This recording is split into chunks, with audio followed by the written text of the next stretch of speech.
Dans la Bible, le manteau symbolise l'onction, le revêtement extérieur. Lorsque Élie a voulu consacrer ou bien chercher un remplaçant, il a jeté son manteau sur Élisée. Le manteau symbolise l'onction, le revêtement extérieur.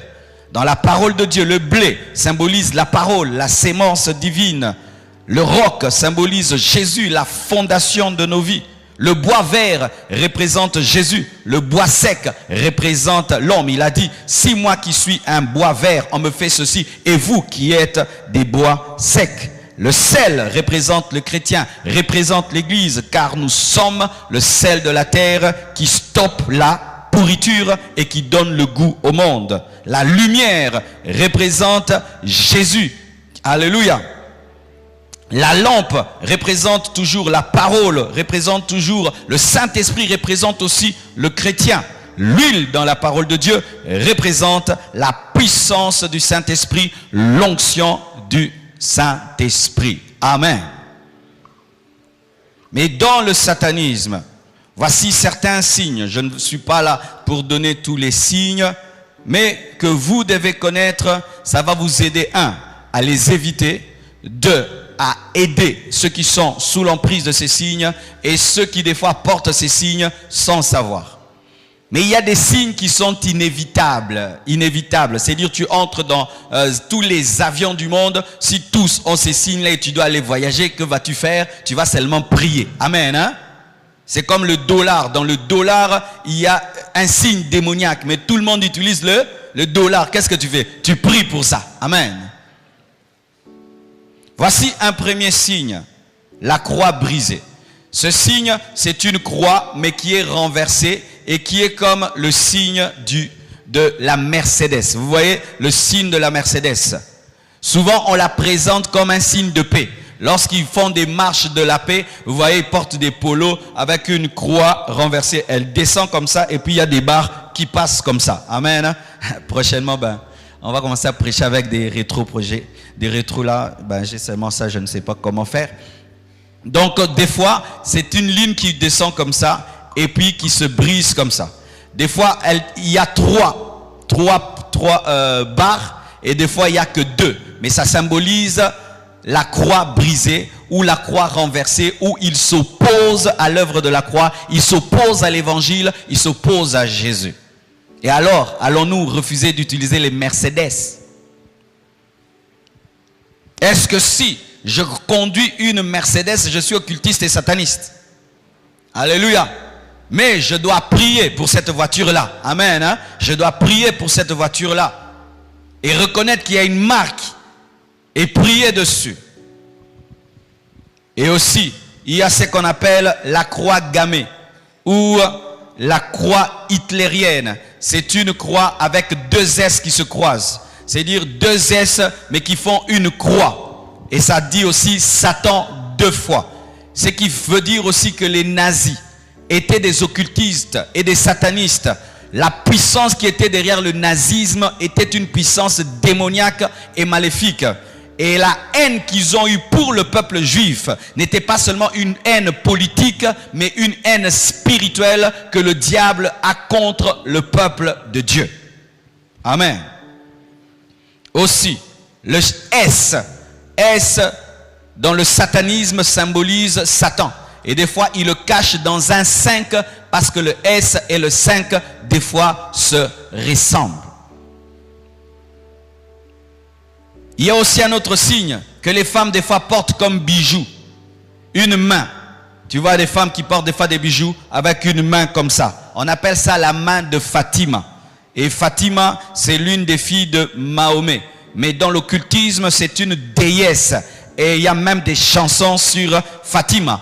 Et il y a des bijoux pareils avec seulement une main et que les gens portent, c'est un talisman.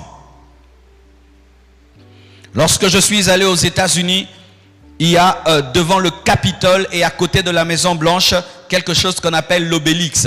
C'est un monument, mes frères, qui n'a pas de sens. C'est long comme ça avec une pointe. Vous avez déjà vu ça?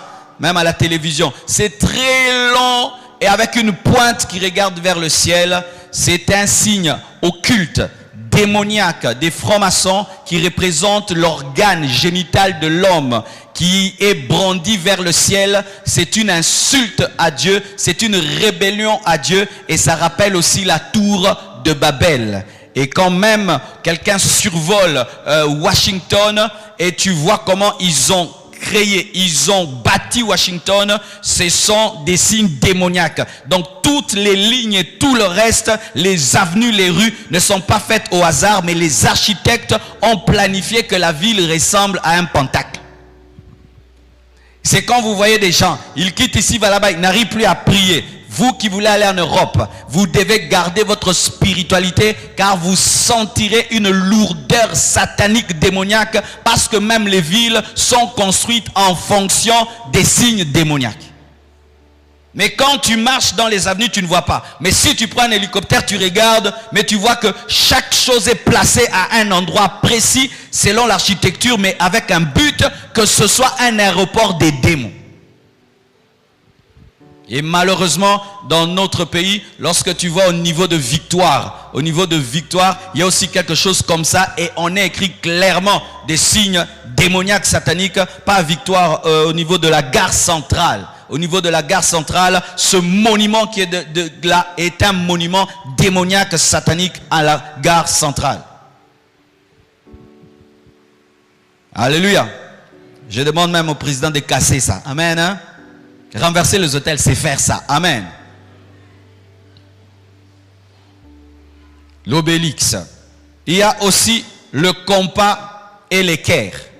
Mes frères et sœurs, je suis allé une fois quelque part dans un hôtel à Boston. Vous êtes en train de manger et je regarde sur le mur. C'est-à-dire, il ne cache même pas. Il ne cache même pas. Tu vois un compas, mais comment vous pouvez mettre là? C'est-à-dire, aujourd'hui, mes frères, les satanistes ne se cachent plus. Ne se cachent plus.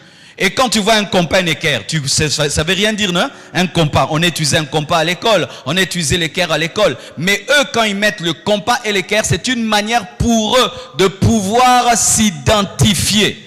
Pourquoi? Parce que ce sont des bâtisseurs, des constructeurs. Mais ils présentent au devant la construction, mais derrière, ce sont des hommes qui se sont mis ensemble afin de gouverner le monde et de pervertir le monde par le diable. Le compas et l'équerre mis ensemble, c'est un signe franc-maçonnique. Il y a aussi Nimrod porté par Sémiramis. Dans l'occultisme, on présente souvent une femme qui porte un enfant. Cela représente Nimrod et Sémiramis. Sémiramis, c'est la mère, Nimrod, c'est l'enfant. Nimrod, c'est le roi, mais qui est porté par sa mère, qui est la reine. Et Nimrod a fini par épouser sa mère Sémiramis. Et malgré que Nimrod est le roi, c'est sa mère qui le dirigeait. Et il y a une religion aussi qui a pris Sémiramis et Nimrod. Et ils ont changé, ils ont mis Marie et ils ont mis Jésus. Mais en soi, ce n'est pas Marie et Jésus, c'est Sémiramis et Nimrod. Et même Isis et Astarté. Mais on dit c'est Jésus et on dit que c'est Marie, mais ce n'est pas Jésus et Marie parce que Jésus n'est pas resté bébé. Amen. Hein? Notre sauveur n'est pas resté un bébé et continue à être porté par sa maman. Mais dans l'occultisme, on présente toujours Nimrod bébé porté par sa maman Sémiramis. Amen. Aussi, ça, nous connaissons tous la marque 666.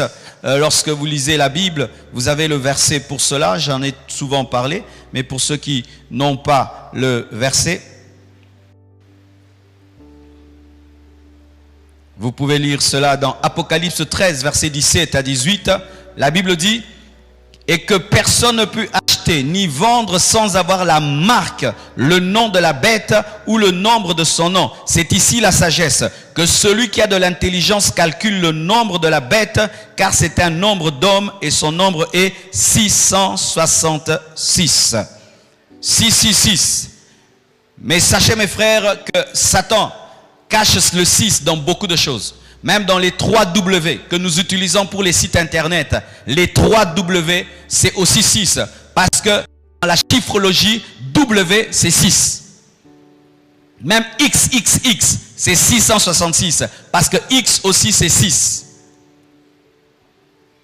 Et même les cordes barres que vous avez sur derrière, tout ce que vous achetez, même lorsque nous allons dans les supermarchés, ils ont toujours un truc qui font tic, tic, tic. Ils le mettent seulement sur un code barre et le code barre révèle la chose que tu as acheté. Mais dans tout code barre, il y a toujours au départ un 6, au milieu un 6, à la fin un 6. Toujours, il y a au départ un 6, au milieu un 6 et à la fin toujours un 6. Et toute même l'informatique est fondée sur le 666. Toute l'informatique est fondée sur le 666, car à la base, l'informatique n'a pas été créée pour qu'on évangélise et qu'on prêche avec. C'est un instrument qui prépare la venue de l'Antichrist.